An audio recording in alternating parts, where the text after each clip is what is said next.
स्वागत है हमारी YouTube channel Shivam study point में।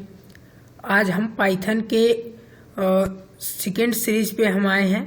आज इसमें हम बात करेंगे कि जो हमारा पाइथन है ये कैसे मतलब वर्क करता है, कि इसमें कुछ एडवांस चीज़ें कैसे इम्प्लीमेंट किया जाता है। तो आज हम जानेंगे कि ये हमारा पाइथन कैसे वर्क करता है।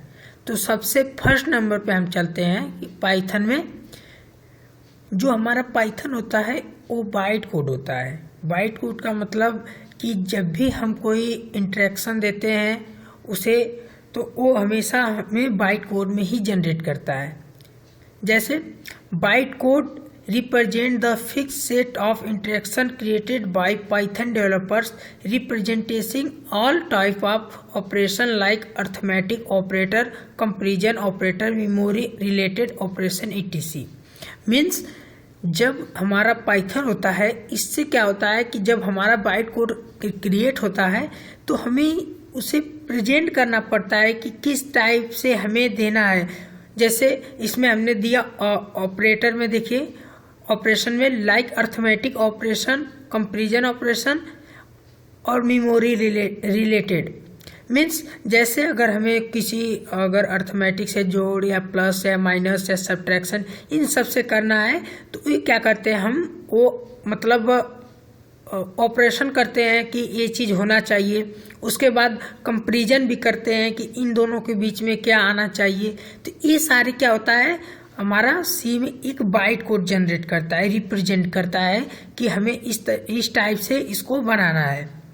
और जो डेवलपर होता है वो इसे क्रिएट करता है, जो पाइथन का डेवलपर है वो उसे क्रिएट करता है। अब क्या होता है, जब बाइट कोड को हम क्रिएट कर लेते हैं उसके बाद जैसे हमारा जो बाइट कोड होता है, the size of each byte code interaction is 1 byte और 8 बिट्स। देखिए जो हमारा बाइट होता है यहीं से जनरेट होता है, यानी बाइट को ही हम बीट करते हैं जो कोड में कन्वर्ट करता है। अब we can find byte code interaction in the .pyc file. यदि आप बाइट कोड को कन्वर्ट कर रहे हैं किसी भी इंटरेक्शन में, तो वो क्या होता है, उसका जो एक्सटेंशन नेम होता है वो होता है .pyc। जब ये हम फाइल डाल देते हैं तो वो समझ जाता है कि बाइट कोड को ही कन्वर्ट करना है, इसलिए हमें क्या करना पड़ता है, एक्सटेंशन नेम .pyc देना पड़ता है। उसके बाद हम जानते हैं कि हमारा जो पाइथन है ये वर्क कैसे करता है। सबसे फर्स्ट पॉइंट है पाइथन कंपाइलर और Python compiler convert the program source code into byte code. देखिए पाइथन कोड को ही हम कंपाइलर कहते हैं। कंपाइलर तो नॉर्मली होता है, लेकिन पाइथन कंपाइलर क्या होता है, सेम होता है। पाइथन जो कंपाइल करता है वही चीज़ होता है पाइथन कंपाइलर। अब हम यहाँ पे बात करते हैं कि ये वर्क क्या होता है। जैसे पाइथन का देखिए, जो हमारा पाइथन होता है ये क्या करता है, सोर्स कोड को बाइट कोड में कन्वर्ट करता है। जैसे कोई भी हमने वैल्यू लिया तो उसको क्या करेगा, वो पहले सोर्स देखेगा, उसके बाद क्या कर देगा, बाइट कोड में कन्वर्ट कर देगा, जो कि आगे हम देखने वाले हैं। उसके बाद हम बात करते हैं टाइप ऑफ पाइथन कंपाइलर्स। अब देखिए जो हमारा कंपाइलर होता है इसके बहुत सारे टाइप होते हैं और इसको हम मतलब इम्प्लीमेंट भी कर सकते हैं। जैसे हम अपने द्वारा भी इसको क्या कर सकते हैं कि कुछ चीज़ें चेंज कर इसमें वर्क कर सकते हैं। तो हम यहाँ पे बात करते हैं टाइप ऑफ पाइथन कंपाइलर। बहुत सारे कंपाइलर है पाइथन के, जैसे आपको हम लिस्ट यहाँ पे दिखा दे रहे हैं। सबसे यहाँ पे फर्स्ट नंबर पे सी पाइथन। सी पाइथन क्या होता है कि जो हमारा पाइथन होता है उसी के कंपाइलर को ही हम सी पाइथन कहते हैं। जैसे आप जब पाइथन को डाउनलोड किए होंगे तो उसकी जो ऑफिशियल वेबसाइट है जो python.org, उस पे से जब आप डाउनलोड करते हैं तो एक्चुअली में वो क्या होता है, हमारा होता है सी पाइथन ही होता है, क्योंकि उसमें बहुत सारे वर्जन होते हैं। उसके बाद अगला हमारा यहाँ पे सेकेंड है जे पाइथन या जेथन। ये जे पाइथन थोड़ा सा नेम चेंज हो जा रहा है, लेकिन क्या हो रहा है कि मतलब हमारा जे पाइथन और जैथन, ये दोनों सेम ही है, बस इसके कुछ टाइटल चेंज है, बाकी काम वही करेंगे जो जे पाइथन करेगा। यहाँ पे थर्ड है py, ये भी क्या एक तरह से कंपाइलर है पाइथन में, और इसके अलग अलग वर्क होते रहते हैं। और यहाँ पे फोर्थ पे रूबी पाइथन है, रूबी पाइथन भी यहाँ पे हम यूज कर सकते हैं कंपाइलर में। इसके अलग अलग कंपाइलर, बहुत सारे कंपाइलर जनरेट होते रहते हैं न्यू, जैसे जैसे जनरेशन चेंज होता रहता है। उसके बाद आयरन पाइथन है, स्ट्रॉकलेस पाइथन है, पाइथन XY है, एनोकोंडा पाइथन है। तो ये सारे क्या होता है, कंपाइलर होते हैं, अलग अलग टाइप के अलग अलग वर्क करते रहते हैं। अगर यहाँ पे हम बात करते हैं कि जैसे यहाँ पे जे पाइथन है, ये अधिकतम जावा में इम्प्लीमेंट के लिए किया जाता है। तो ये हमारे हो गए कंपाइलर। अब हम यहाँ पे बात करते हैं राइट सोर्स कोड प्रोग्राम। अब हमारा जो मतलब पाइथन है, उसका जो हम लिखते हैं कोड, वो कैसे जनरेट करता है, बाइट कोड में कैसे जनरेट करता है, उसको हम देखते हैं। सबसे फर्स्ट पॉइंट इसमें होता है कि जो हमारा सोर्स कोड होता है कंप्यूटर में, ये सबसे पहले क्या होता है कि जैसे हमने यहाँ पे लिखा शिवम स्टडी पॉइंट .py, देखिए हमने यहाँ पे एक्सटेंशन नेम दे दिया यहाँ पे .py। तो ये क्या हुआ कि जैसे हम .py करेंगे तो ये क्या होगा, उसका कंपाइलर समझ जाएगा कि ये पाइथन का ही प्रोग्राम है। तो उसके बाद क्या होगा कि compiler the program using Python compiled. अब क्या करेगा कि पाइथन उसको कंपाइलर करने के लिए भेजेगा आगे की तरफ, जो कि है यहाँ पे कंपाइलर यूजिंग मतलब कंपाइलर भेज देगा उसके आगे की तरफ, और जैसे आगे भेजेगा तो आपको जनरेट करेगा बाइट कोड। बाइट कोड हमने बताया भी कि क्या होता है कि इसमें आपकी वैल्यू जो होती है उसको अलग से कन्वर्ट करता है। जब ये बाइट कोड में जाएगा तो यहाँ पे क्या करेगा, computer machine can not understand byte code, so we convert it into machine code using PVM। PVM का मतलब यहाँ पे वर्चुअल मशीन है, पाइथन वर्चुअल मशीन। अब क्या होगा कि यहाँ पे जैसे हम बाइट कोड कन्वर्ट करेंगे तो यहीं पे जब हमारा बाइट कोड कन्वर्ट होता है तो यहीं पे हमें .pyc हमें यूज करना पड़ता है, जो एक्सटेंशन नेम है। जब हमारा मशीन कोड से मतलब बाइट कोड से मशीन कोड में कन्वर्ट करता है उस कंप्यूटर को समझने के लिए, तभी हम यूज करते हैं pyc। उसके बाद जब ये कंप्लीट हो जाता है तो आगे हमारा चला जाता है कहाँ पे, रन प्रोग्राम यूजिंग PVM, जो हमने बताया कि यहाँ पे हमने बताया कि वर्चुअल मशीन जो है यहाँ पे कन्वर्ट करेगा, रन करेगा। और जब हमारा ये अच्छे तरीके से रन हो जाएगा तो उसके बदले में हमें क्या देगा, PVM use in interpreter which understand the byte code and converted it into machine code.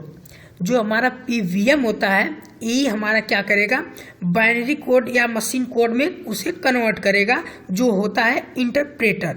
Interpreter क्या करता है कि वो किसी भी मतलब कोड को, मशीन कोड को या बाइनरी कोड को वो कन्वर्ट करने में बहुत ही आसान हो जाता है, बहुत ही इजीली तरीके से वो कन्वर्ट कर देता है।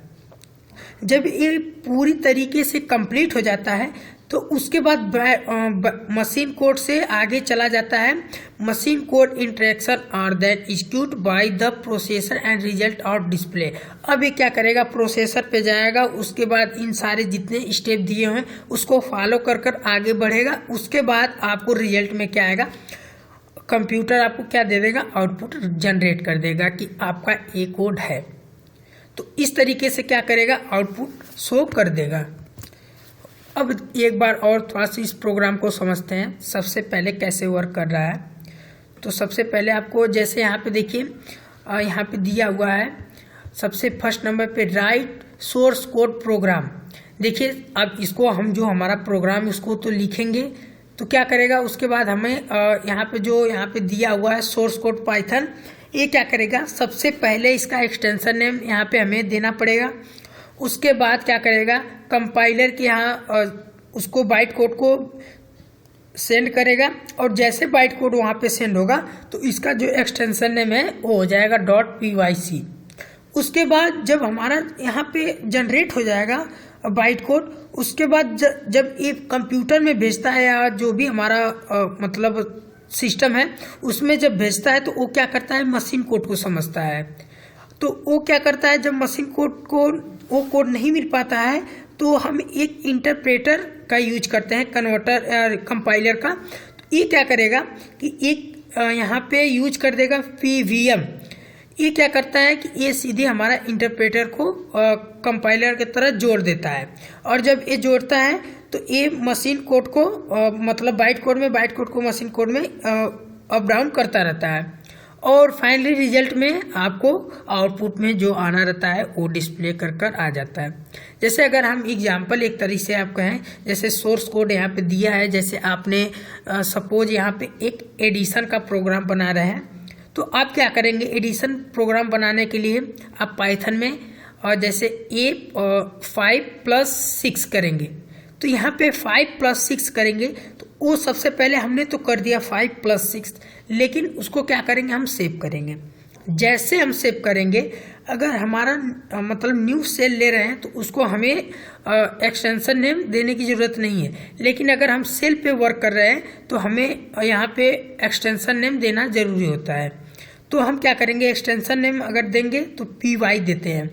उसके बाद जैसे हम py देते हैं तो क्या करते हैं, उसको सेव कर या 5 से जैसे हम रन कराते हैं तो वो जब रन करता है तो सबसे पहले वो कंपाइलर पे जाता है कि क्या हमें यूज करना है, तो वो जब हमें सेंड करता है तो वो बाइट कोड में सेंड करता है। तो उस टाइम हमारा कौन सा एक्सटेंशन नेम होता है, .pyc होता है। अब जैसे py एक्सटेंशन नेम हमारा बाइट कोड में हो गया तो उसके बाद आगे फिर प्रोसेस करेगा। अब क्या होगा कि हमारे डिस्प्ले पे दिखने के लिए हमें जो हमारा कंप्यूटर है उसको अब समझाना है कि किस तरीके से हमें शो होना चाहिए। हमने तो 5+6 कर दिया, तो अब तो हमें पता है 11 है, लेकिन उसको थोड़ी पता है कि क्या 11 आएगा। तो वो क्या करता है कि जो हमारा मशीन कोड उसको नहीं समझ में आ पाता है, तो क्या करता है, एक इंटरप्रेटर यूज करता है कंपाइलर, जो है कि PVM होता है। ये क्या करता है कि ये हमारा बाइट कोड से कन्वर्ट कर देता है मशीन कोड में, जिससे वो अच्छे तरीके से समझ में आ जाता है कि हाँ ये हमारा मतलब जो कोड हमने लिखा हुआ है इसको एडिशन करना है, यानी मतलब जोड़ना है। तो क्या करता है, उसे तुरंत उसको मतलब कंपाइल करता है, और उसके बाद कंपाइल करके हमें जो कंसोल विंडो रहती है उस पर आउटपुट में हमें ओपन हो जाता है और अच्छे तरीके से शो हो जाता है। तो यदि आपको कोई भी प्रॉब्लम हो तो नीचे कमेंट बॉक्स में ज़रूर कमेंट करें, और अगर आपको ये वीडियो अच्छा लगा हो तो लाइक करें और शेयर करें, और यदि आप हमारे चैनल पे नए हैं तो चैनल को ज़रूर सब्सक्राइब करें और बेल आइकन को ज़रूर प्रेस करें, जिससे आने वाली नोटिफिकेशन आपको मिल सके। तब तक के लिए थैंक यू, गुड बाय।